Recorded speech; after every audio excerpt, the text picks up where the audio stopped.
Some of the biggest names in music gathered last fall to honor a legendary Hollywood composer. Lucky Tracy Smith was there.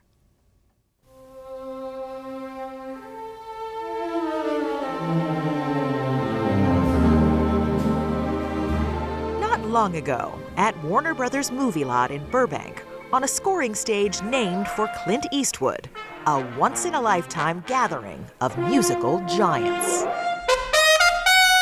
Among them, trumpeter Arturo Sandoval,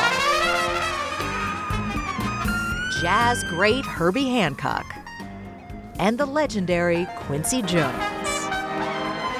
They came together to honor one man and re-record one of his best-known songs. 1, 2, 3, 4.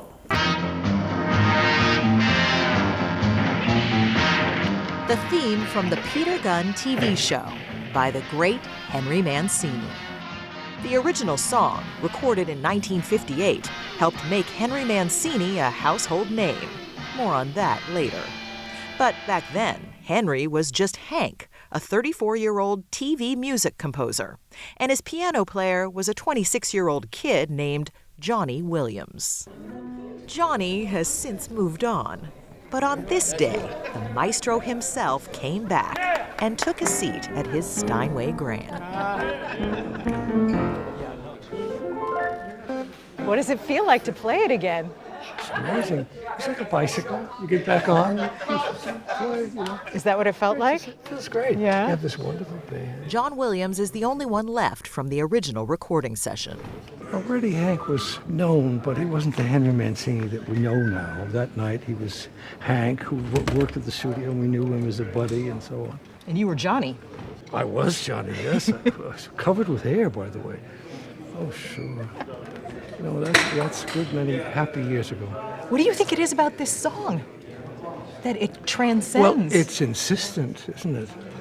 It must be the great piano playing, don't you think? I do think. I think so. No. Oh, of course, the piano. But there's so much more to it.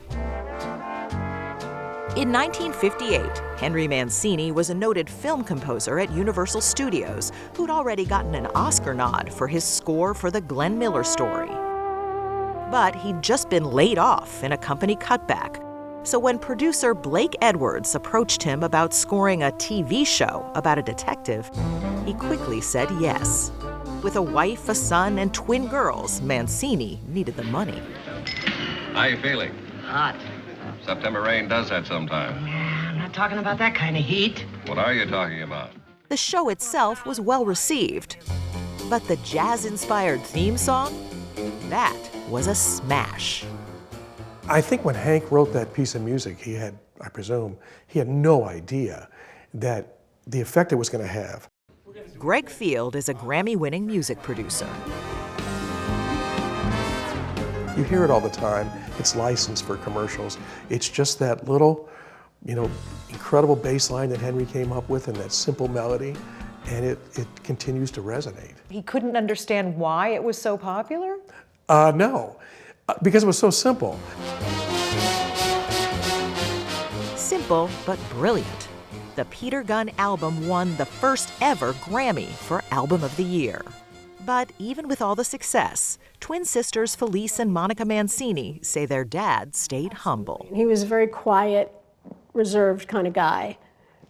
Forget when he had some red wine, but his peers really admired him, and you ask any one of them that are alive today that said, what do you most admire about Henry? And they just said he was one of the nicest men we've ever known. They don't talk about the music, that kind of speaks for itself.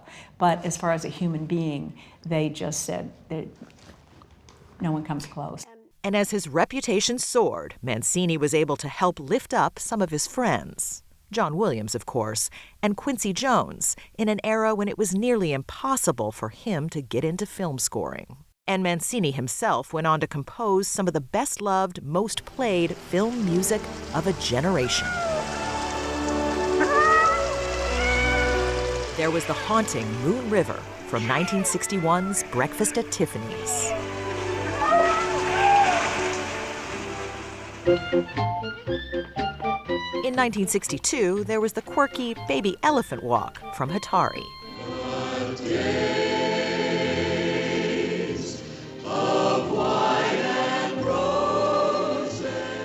And later that same year, The Days of Wine and Roses from the film of the same name.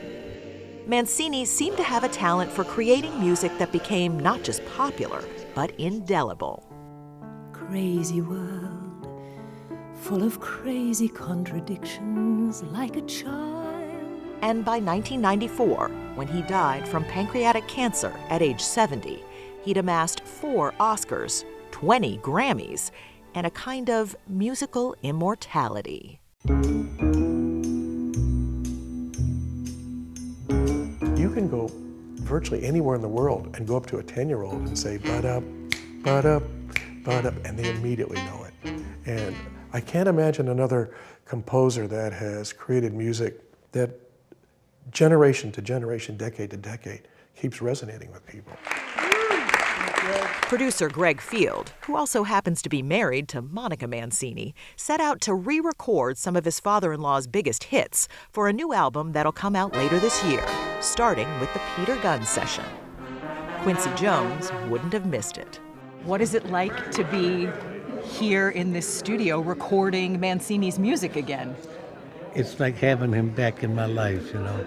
He was a very special person in my life, as were his 2 twin daughters, who used to kick my booty all the time on the pool table. No, that's my family. That's really family. And all of it, Herbie, John Williams, we go all the way back, you know. So is this like a big family reunion? Yeah. Exactly, yeah. And after all the hugs and the photos and the warm-ups, one of the greatest studio bands of all time was ready to lay it down. 1, 2, 3, 4. What do you think it is about the Peter Gunn theme that endures? Like anything that endures. Beethoven. The composer did it right. And more than 60 years later, it can still raise the roof. Somewhere in heaven, Henry Mancini must be smiling.